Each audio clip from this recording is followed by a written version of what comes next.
Hello guys, welcome back. Now today, we're going to talk about the huge trade involving PK Subban, the New Jersey Devils, and the Nashville Predators. After being involved in countless trade rumors, PK Subban has finally been dealt. But what are the trade details of this trade, and which NHL team won this trade? New Jersey or the Nashville Predators? Watch till the end to find out.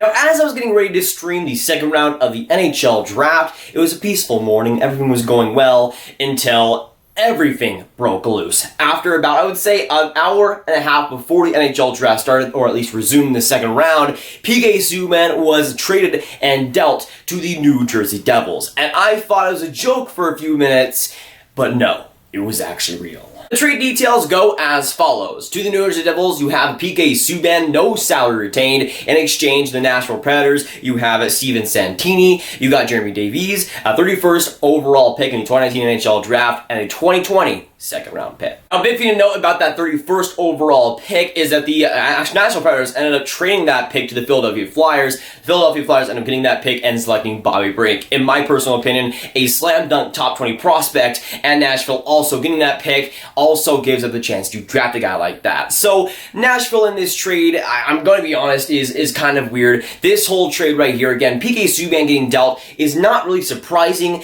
but the fashion it was dealt by was really surprising. I'll first start talking about the New Jersey Devils side of things, and man, what a trade to pull off on draft day. They get Jack Hughes, the first overall pick, and just top it off the next day, getting PK Subban. Not a bad couple of days if you're a New Jersey Devils fan, and that is good to see. When it comes to PK Subban, he is automatically the best defenseman they've had in a long time, and ultimately brings that defense to a high level. Now, he did have a tough year with Nashville compared to what he was in his prime. When it comes to the Nashville Predators, when it comes to the New Jersey Devils, he still will be a top defenseman for them for years to come. The New Jersey Devils also had a ton of cap to work with. Getting guys like PK Subban, I don't think will be too much of a problem with them. Of course, the main situation with Taylor Hall, in order for him to re-sign, he needs to be convinced that that team going forward is a team that he should stay on. But having PK Subban, now you have Nolan, now you already have Nico Hischier, now you have Jack Hughes. That is a pretty solid haul, and especially for a player like Taylor Hall to stay,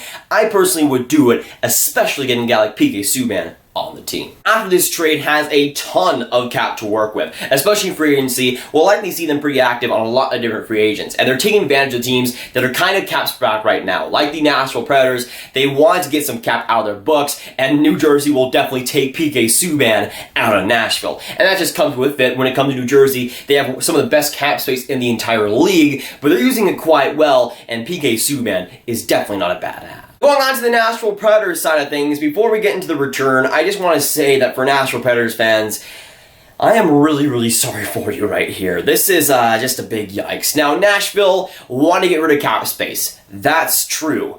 But you could have traded Kyle Turris, who has 6 more years left in this deal, I'm pretty sure. He has a massive contract that has never worked for Nashville since he came into the team.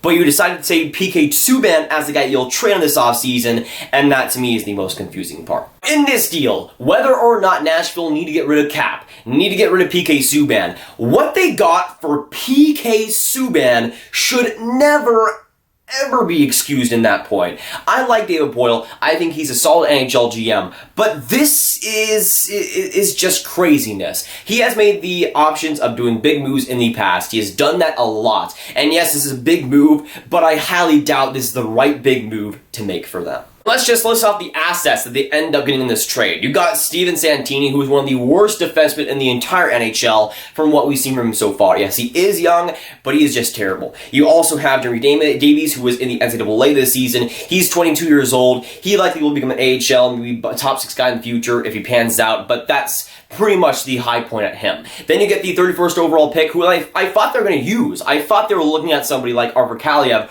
or Bobby Brink and potentially get a guy like that. But they traded to Philadelphia and passed up the opportunity to get Bobby Brink. And Philadelphia will definitely love that they made that decision. Last but not least, of course, you get a second round pick in 2020, which should be decent because the 2020 NHL draft should be awesome. But when it comes to Nashville, getting rid of cap space, that's fine. But you get some lousy return back, and you don't even really capitalize on the true return you get back. I would say the best thing they got back was the 34th overall pick, and they didn't even use it. They sent it to Philadelphia in a trade. I just don't get the standpoint of Nashville. Yes, they did need to get rid of Cap. They did need to get that contract off the books. But even if you're trading PK Subban, this return for that kind of player is just terrible, especially in today's NHL. Now I'm going to show you guys a little bit of a hat I have, and this is my Nashville Predators hat that I use in my Nashville Predators videos when I sometimes do stuff about them. Well, the thing is, there is a PK Subban design on the back, and I thought, okay, PK Subban's going to be a Nashville Predator for a long, long time. I'm going to get this for a pretty cheap price. It was about $15, you know, I like this hat, it looks cool, it's got PK Subban as a Nashville Predator because he's going to play his whole career there. It's going to be a great deal. Thank you, Nashville, for making this hat basically irrelevant, and I love you for that. And if the sarcasm is not put up at this point, I don't know what it will. When it comes to which team won this trade between Nashville and the New Jersey Devils, there might be... No, there's no conversation. Never mind. There is no conversation on who won this NHL trade. It was the New Jersey Devils, in my opinion. To be able to get a guy like PK Subban, yes, he is a little bit older. He has a massive contract, but to give away Steven Santini, Jeremy Davis, and a couple of seconds for him is just highway robbery. And we thought the PK Subban for Shea Weber trade was bad. This is the worst PK Subban trade, and that is saying a lot.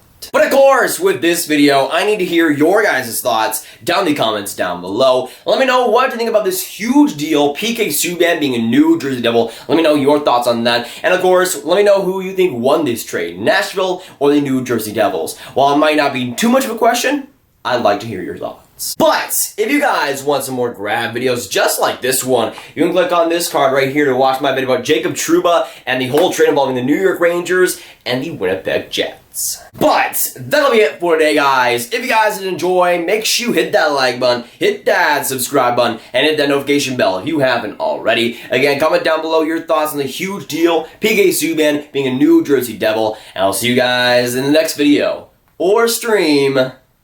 Goodbye.